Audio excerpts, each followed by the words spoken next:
I was born in North Korea, Yangbyon.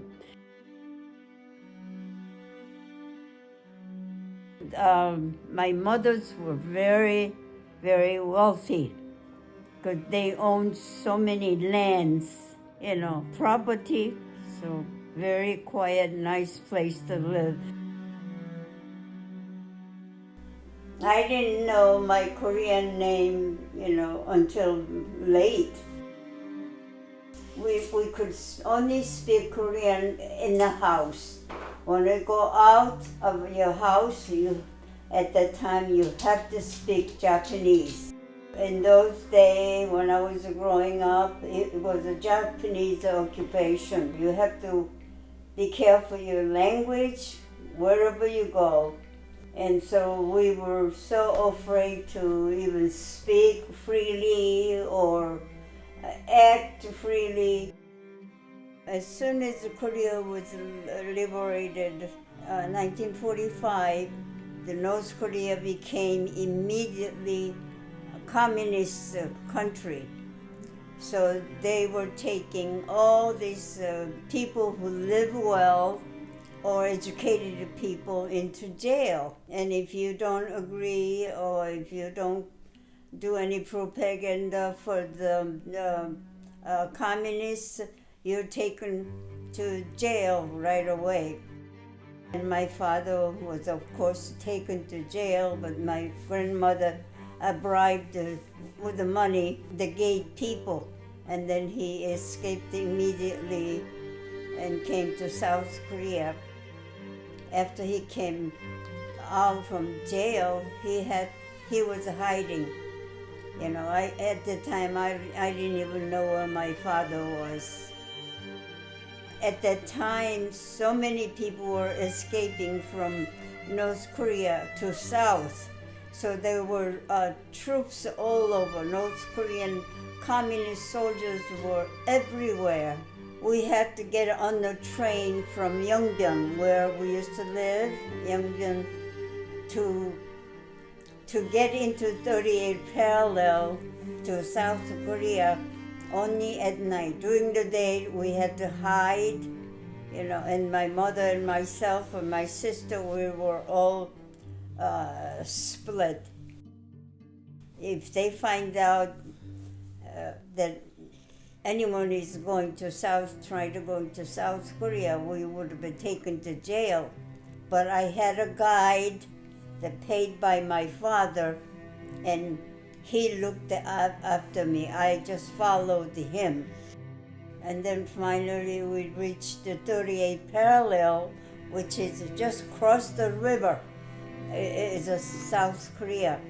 But while we were crossing that river, we heard all the gunshots everywhere. We can hear while we were escaping.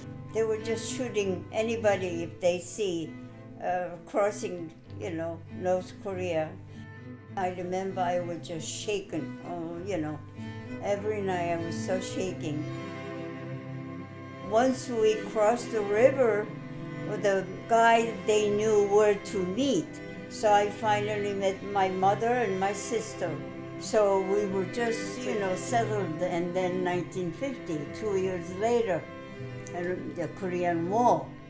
When Korean communists from North Korea invaded, it was a very sudden, quick, midnight, they invaded Seoul. Just about everybody, all men and then young women, and have them marched all the way to North Korea. We left Seoul, and we finally got on the train, went to Daegu. When we heard that the American came Incheon Harbor, everybody was just shouting and happy.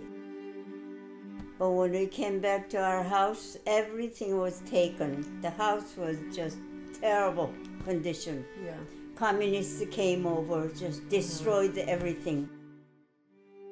Oh, good memory in South Korea growing up, going to the church, and then going to joining the American, the Army church. That's the only way we could find the American sponsor.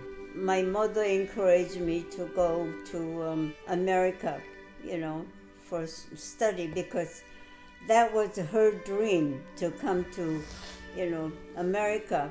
And I was very lucky. My sponsor was just wonderful people.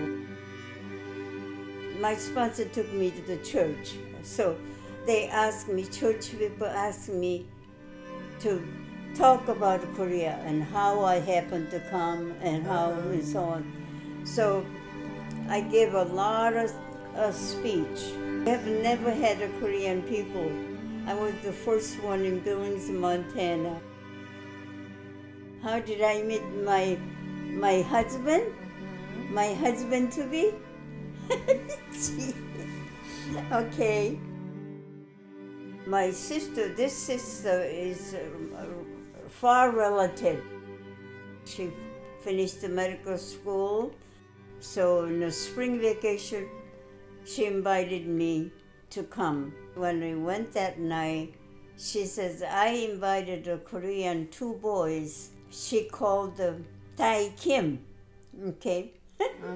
Tai Kim was a second telephone inviting him to come dinner.